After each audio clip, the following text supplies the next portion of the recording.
Hello Challenger, how are you doing? Moi ça va grâce à Dieu et c'est un plaisir de vous retrouver de nouveau au travers de ce livre que nous sommes en train d'étudier, d'apprendre. Le livre de Gary Chapman dénommé Les saisons du mariage. Dans quelle saison êtes-vous? Nous sommes à la dernière partie, la partie 2. Les 7 stratégies pour améliorer les saisons de votre mariage à la page 191. Nous allons terminer le livre aujourd'hui. Stratégie numéro 1, régler le problème des erreurs du passé. Régler le problème des erreurs du passé permet souvent à la relation d'être débarrassée de débris encombrants et prépare le terrain pour la mise en œuvre des autres stratégies. Question numéro 1. Pourquoi est-il important de revenir sur les fautes du passé avant d'aller de l'avant? Si ces problèmes n'étaient pas réglés, quelles conséquences cela pourrait-il avoir si vous le désirez? Partagez une expérience personnelle à ce sujet, positive ou négative. Question numéro 2. Pourquoi les 3 étapes nécessaires pour régler les erreurs passées? Identifier ses erreurs, reconnaître sa responsabilité et obtenir le pardon. Laquelle vous a paru la plus difficile et pourquoi? Question suivante. Pourquoi est-il important d'analyser au premier lieu ses propres manquements quand on s'occupe des souffrances du passé? Question suivante. Il n'est pas toujours facile de tourner le dos aux souffrances du passé. C'est même parfois très difficile. Concrètement, dans la vie de tous les jours, comment ne pas tenir compte du mal qui nous a été fait? Cela veut-il dire que nous ne ressentons plus la douleur? À quel point doit-on insister sur les souffrances vécues? Question suivante. Parlez des difficultés éventuelles que vous éprouvez à vous concentrer sur les erreurs que vous avez vous-même commises au sein de votre couple. Question suivante. En communiquant avec votre conjoint, avez-vous pris l'habitude de donner des exemples commençant par « j'ai ressenti … » plutôt que de lancer des accusations commençant par « tu m'as fait … » En quoi la méthode « j'ai ressenti » peut-elle atténuer la tension et éviter les réactions défensives? Si possible, donnez un exemple personnel. Question suivante.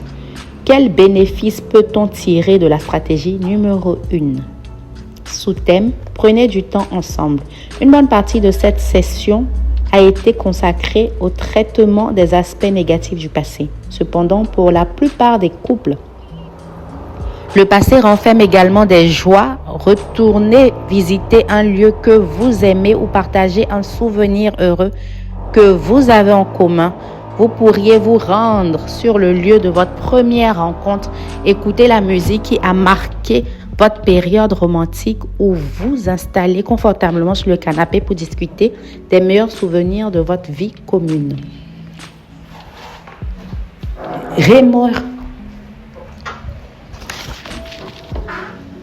Remémorez-vous les raisons pour lesquelles vous êtes tombé amoureux.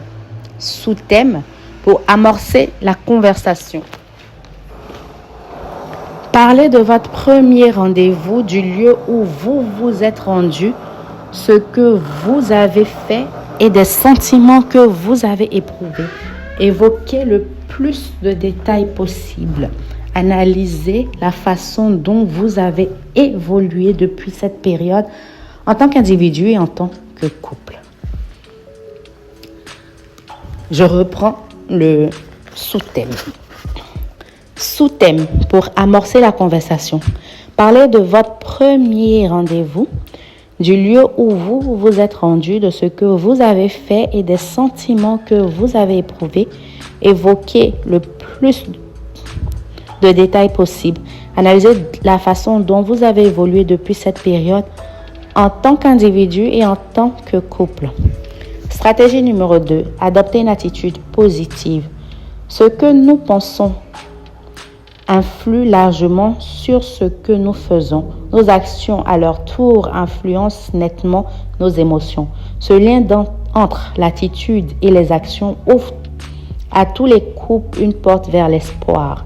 Si nous pouvons changer notre façon de penser, nous pouvons changer la saison dans laquelle se trouve notre mariage. Question 1. L'erreur que commettent le plus fréquemment les couples est de permettre aux émotions négatives de dicter leur conduite. Commentez cette idée avec le groupe. Question suivante. Ce n'est pas ce qui nous arrive, mais comment nous interprétons ce qui nous arrive, entre parenthèses notre attitude, qui fait toute la différence entre le succès et l'échec. Évoquez une situation où les difficultés extrêmes ont été surmontées, qu'il s'agisse d'une expérience personnelle ou d'une situation que vous avez observée. De quelle façon l'attitude des protagonistes a-t-elle eu une incidence sur le résultat? Question suivante.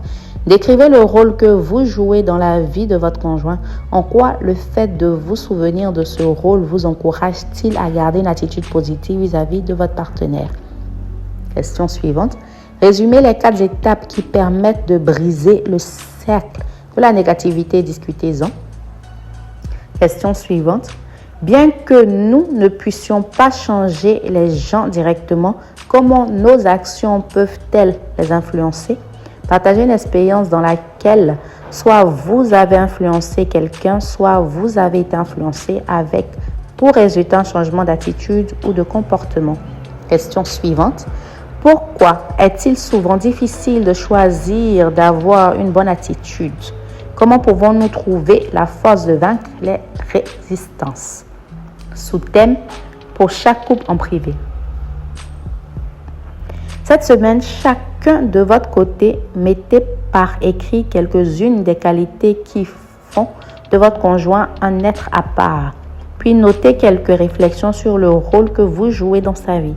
À chaque fois que vous vous surprendrez à maugréer à cause des propos ou des actes de votre conjoint, relisez ce que vous avez écrit. Engagez-vous à adopter une attitude de reconnaissance. Stratégie numéro 3. Apprenez à parler le langage d'amour de votre conjoint. Rien ne vous aidera davantage à changer de saison dans votre mariage que de découvrir la vérité sur l'amour. Question numéro 1. Notre culture ignore souvent la véritable nature de l'amour et ses effets sur les relations humaines. À quoi ressemble l'amour décrit par les médias? Quelles sont les idées relatives à l'amour que véhicule notre culture moderne? Question suivante. Parlez du concept de réservoir affectif. Il peut s'agir d'une notion nouvelle pour certaines personnes du groupe. Passez quelques minutes à échanger sur le rôle que joue chacun des époux dans le remplissage du réservoir affectif de l'autre. Question suivante. Quels traits caractéristiques peut-on noter chez une personne dont le réservoir affectif est vide, plein ou plein? Comment les autres domaines de la vie, entre parenthèses, fonction parentale, carrière, estime de soi, se trouvent-ils affectés par le fait d'avoir un réservoir affectif vide ou plein? Question suivante. Décrivez l'état d'euphorie émotionnelle et son rôle dans le développement de l'amour. Quelle est la durée moyenne de cette étape? Question suivante. Quels sont les avantages de cette première étape euphorique? Quels sont les inconvénients? Question suivante. Décrivez la seconde phase plus volontaire de l'amour. Quels sont les bons et les mauvais côtés de cette étape? Question suivante. En quoi le fait de replier sur sa colère produit-il des résultats négatifs? Question suivante. Définissez brièvement les 5 langages de l'amour et discutez-en vous-même et avec les membres du groupe. Trouvez-vous ces langages conformes à la réalité? Question suivante. Identifiez le langage d'amour de chaque membre du groupe. Sur quels signes vous êtes-vous basé? La personne qui éprouve des difficultés à identifier son langage peut souvent trouver utile le point de vue des autres participants. Question suivante. Si vous le désirez, expliquez au groupe quand et comment votre conjoint et vous-même avez découvert votre langage respectif et en quoi le fait d'exprimer votre amour de cette façon a transformé votre relation. Stratégie numéro 4. Développer l'écoute. La libre communication permet au mariage de rester au printemps et en été. À l'inverse, le manque de communication entraîne la venue de l'automne et de l'hiver. Question. Que signifie le mot empathie? Qu'encourage l'écoute empathique et pourquoi? Question suivante. Décrivez le climat d'une relation où l'écoute empathique a réussi son œuvre. Que sabotons-nous en ne sachant pas écouter? Question suivante. Qu'implique le fait de passer de l'écoute égocentrique à l'écoute empathique? Question suivante. Dites ce qui différencie les perceptions des sentiments. Lesquels sommes-nous le plus enclins à observer et à comprendre? Pourquoi est-il important de comprendre les premiers et les secondes chez votre conjoint? Discutez de la manière dont vos capacités d'écoute peuvent jouer un rôle dans la préservation de son estime personnelle. Question suivante. Quelles peuvent être les raisons pour lesquelles certaines personnes ne communiquent pas? Question suivante. Discutez des différences entre le type Mère-Motte et le type Torrent-Babillard. Quelles sont les forces et les faiblesses de chacune de ces personnalités dans laquelle vous reconnaissez-vous et votre conjoint? Question suivante. Définissez les 4 aspects de l'apprentissage de l'écoute empathique, puis discutez-en. Voilà page 115 à 119. Lequel est habilement le plus facile pour vous et pourquoi? Question suivante. Vous surprenez-vous parfois à croire que votre opinion est la plus juste et que les autres ont tort? Quel sentiment éprouvez-vous face aux personnes qui semblent penser qu'elles ont toujours raison? Question suivante. Faites un jeu de rôle au sein du groupe. Montrez comment une personne peut soutenir une autre, même lorsque leurs opinions divergent. Question suivante. Qu'implique essentiellement l'écoute empathique? Pourquoi est-ce important? Question suivante. Lisez à voix haute les 14 techniques de l'écoute compréhensive. Voilà, page 119 à 122. Les points 0 à 12 concernent la clarification et le résumé des idées et des émotions de votre conjoint. Pourquoi est-il important d'indiquer ce que vous avez compris, les éléments communiqués par votre conjoint? Question suivante. Quand les époux tentent de résoudre plutôt que de gagner un conflit, non seulement ils trouvent des solutions applicables, mais en plus, l'intimité réapparaît entre eux. Discutez de la manière dont cela a fonctionné pour votre couple, entre parenthèses, ou pour d'autres couples. Pour chaque couple en privé, mettez en pratique l'écoute empathique en discutant ensemble d'un sujet de votre choix, entre parenthèses si possible. Optez pour une question qui ne prête pas à conflit pour ce petit exercice. Parcourez le journal ou regardez les informations à la télévision. Discutez d'un événement culturel actuel ou de vos goûts en matière de mode et exposez votre opinion sur la question. Utilisez les techniques d'écoute, de réflexion et d'approbation que vous avez apprises avec cette 4e stratégie. Indiquez ensuite à votre conjoint à quel point vous vous êtes senti compris. Stratégie numéro 5. Aidez votre conjoint à réussir dans la vie. L'épouse qui réussit dans son mariage est celle qui consacre du temps et de l'énergie à aider son mari à exploiter pleinement son potentiel. De même, le mari qui a du succès est celui qui aide sa femme à s'accomplir. Question. Donnez votre définition du succès et écoutez celle de chaque membre du groupe. Question suivante. Un mari vraiment formidable a le désir de servir sa femme. Une femme vraiment formidable a le désir de servir son mari. Si vous souhaitez insuffler une vie nouvelle dans votre mariage, automnal ou hivernal, commencez par servir votre conjoint. Si vous le désirez, expliquez de quelle manière votre conjoint vous sert et à quoi cela vous donne le sentiment d'être aimé. Question suivante. Pourquoi notre nature humaine rend-elle difficile le fait de servir les autres? La définition sociétale typique du succès se fonde-t-elle sur le pouvoir ou sur l'amour? Expliquez votre réponse. Relisez les 3 questions suggérées à la page 125. Pour favoriser la réussite de votre conjoint, qu'est-ce qui vous empêche de poser ces questions à votre partenaire? Question suivante. Que révèlent les sujets de plainte d'une personne? Question suivante. Exposez 4 moyens pratiques d'aider votre conjoint à réussir. Question suivante. Si vous le désirez, expliquez comment votre conjoint vous a aidé dans un domaine donné. Question suivante. Réfléchissez à ce que vous pourriez dire à un époux ou une épouse dont le rêve vous semble irréaliste. Comment soutenez-vous votre conjoint en tant que personne, quel que soit son rêve? Question suivante. Évoquez les avantages et les inconvénients des émotions. Comment peuvent-elles être des outils qui nous inciteront à bien nous diriger? Question suivante. Le respect n'implique pas que vous soyez d'accord sur tout, mais que vous laissiez à votre conjoint la liberté d'être un individu à part entière. Évoquez la manière dont cela fonctionne dans le mariage. Comment le respect peut-il affermir votre conjoint et votre relation? Question suivante. Réfléchissez à des moyens sains et respectueux d'exprimer votre déception face aux actions d'une autre personne. Sous-thème. Prenez du temps ensemble. Ce rendez-vous a pour thème servir mon conjoint et faire preuve de respect envers lui. Il demande une certaine organisation préalable. Dans la semaine qui précède la date choisie, demandez à votre conjoint de vous indiquer 2 courses ou 2 tâches que vous pourriez faire pour lui rendre service, puis faites-les. Pendant votre rendez-vous, faites-vous mutuellement savoir à quel point ces services vous ont donné la sensation d'être aimé et compris.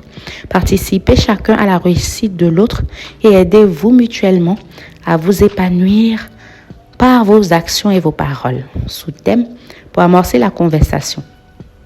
Racontez-vous des événements de la semaine et discutez des moyens que vous pourriez employer pour vous aider à réussir.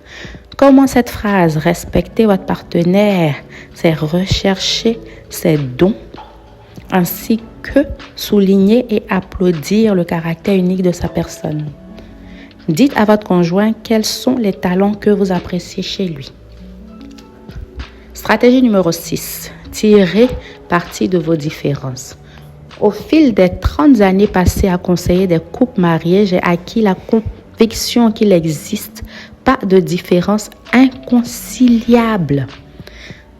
Il n'y a que des gens qui refusent de se réconcilier. Quand chacun des époux reconnaît le caractère unique de l'autre et s'en félicite, les différences elles-mêmes soudent le couple qui forme alors une équipe invincible. Question. Interrogez le groupe pour voir combien de couples font partie des contraires qui s'attirent.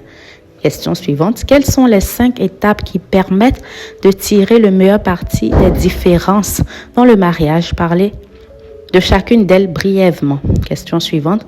Si les couples le désirent, demandez à chacun de parler d'une habitude de son conjoint qui lui cause une légère irritation, puis répondez aux 2 questions suivantes. Pourquoi cela m'agace-t-il? Quelles différences ces irritations mettent en lumière? Question suivante. Dans la plupart des cas, vous êtes irrité parce que votre conjoint ne fait pas une certaine chose de la même façon que vous. Expliquez en quoi cette réaction correspond à notre tendance à l'égocentrisme. Question suivante. Lisez à haute voix la liste des différences que l'on note fréquemment entre mari et femme, dans lesquelles vous reconnaissez-vous, vous et votre conjoint. Question suivante. Commentez l'idée selon laquelle toute différence présente un aspect positif. Parlez d'une différence dont vous avez découvert le côté positif de votre conjoint. Comment avez-vous appris à apprécier cette différence? En parenthèse, votre réponse à cette question vous peut encourager les autres. Question suivante. Imaginez un mariage dans lequel les époux étoufferaient leurs différences afin de maintenir la paix. Quelles sont les retombées négatives d'une telle attitude et en quoi détruit-elle au contraire la croissance et la paix? Question suivante. De quelle manière le fait d'affronter nos différences provoque-t-il en nous la peur ou l'hésitation? Question suivante. Parlez des couples que vous connaissez, en parenthèse peut-être le vôtre, qui parviennent à tirer parti de leurs différences. Opposez ces exemples à ceux d'autres couples, peut-être le vôtre, ou les différences entre époux affaiblissant la relation. Quel effet ces dynamiques relationnelles produisent-elles sur chacun des couples dans le mariage, tout comme dans d'autres domaines de la vie? Entre parenthèses, fonction parentale, amitié, travail. Stratégie numéro 7. Prenez l'initiative du changement. Des milliers de personnes vivent ainsi comme prises au piège car elles n'ont pas conscience de ce qu'elles peuvent apporter dans leur couple en initiant le changement. Il est vrai que vous ne pouvez pas changer votre conjoint, mais il est tout aussi vrai que vous pouvez l'influencer et que dans les faits, vous l'influencez chaque jour. Quand un mari ou une femme a le désir d'adopter une attitude positive qui entraîne des actes positifs, le changement qui s'opère dans le comportement de son conjoint est souvent radical. Question. Auriez-vous une méthode ou une anecdote à partager sur la manière dont vous avez changé sous l'influence d'une autre personne? Avez-vous vu quelqu'un changer à cause de votre influence? Partagez cette histoire dans le groupe. Question suivante. Quelle est la différence entre l'influencer et manipuler? Influencer et manipuler. Question suivante. Comment réagissent la plupart des gens lorsqu'ils se sentent manipulés? Question suivante. Qu'est-ce que la manipulation révèle sur l'estime de soi d'une personne, sur son honnêteté, sur son orgueil? Question suivante. Commentez cette idée. Nous n'avons pas à nous laisser dominer par les émotions, qu'il s'agisse des nôtres ou de celles de notre conjoint. Quand est-il difficile d'appliquer ce concept? Quel conseil utile permettrait de le mettre en pratique dans la vie de tous les jours? Question suivante. Discutez avec le groupe de plusieurs choix positifs que vous avez faits sur votre expérience, dans les plus petits aux plus importants, et qui, à l'époque, allait à l'encontre de vos sentiments. Discutez avec le groupe de plusieurs choix positifs que vous avez faits, des plus petits aux plus importants, et qui, à l'époque, allaient à l'encontre de vos sentiments. Question suivante. Quelle est la première étape de tout changement positif? Commentez l'idée selon laquelle les choix positifs conduisent à des actions positives qui font naître des sentiments positifs. Dernière question. Quel intérêt y a-t-il à reconnaître vos sentiments, mais à ne pas vous laisser dominer par eux?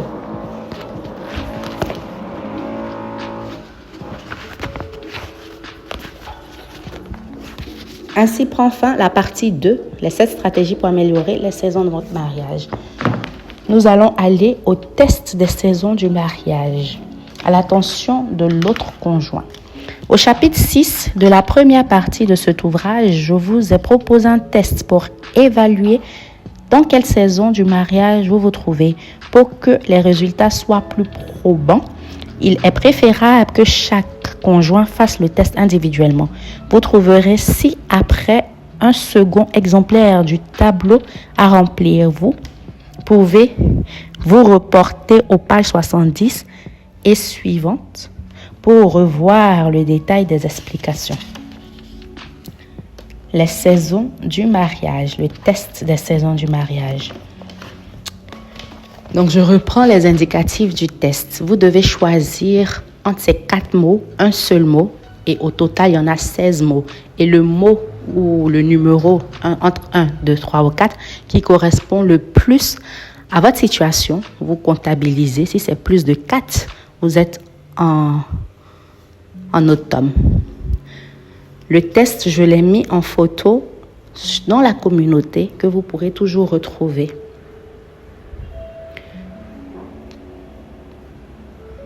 Remerciements. Je suis profondément redevable aux centaines de couples qui ont participé aux recherches préalables à l'écriture de ce livre. Ils ont non seulement pris le temps de répondre aux questions de l'enquête, mais ont également accepté de s'exprimer franchement sur la qualité de leur relation conjugale. Leurs vrais noms n'apparaissent pas afin de protéger leur vie privée. Mais je n'aurais pas pu écrire ce livre sans leur aide. Je voudrais également faire part de ma gratitude aux nombreux couples que j'ai conseillés au cours des 30 dernières années. Les histoires de certains d'entre eux sont retranscrites dans ces pages avec leur accord. Ma vie a été enrichie par la rencontre de toutes les personnes avec lesquelles j'ai exploré les saisons du mariage. Ainsi prend fin le livre sur les saisons du mariage. Dans quelle saison êtes-vous? Je rappelle, le test est dans la communauté. C'est le même test à la page 71 et à la page 204. C'est le même test. Donc, n'hésitez pas à faire le test et écouter l'audio sur les tests du mariage pour plus en savoir. C'est avec joie que je vous ai lu ce livre. C'est 208 pages ou 200, presque 10 pages de ce livre. N'hésitez pas à le réécouter, à écouter avec votre conjoint, à le partager avec toutes les personnes que vous connaissez qui ont besoin de ces informations pour sortir d'une saison à une autre plus agréable. Moi, c'est Souveraine. Shalom chez vous et rendez-vous dans un prochain livre.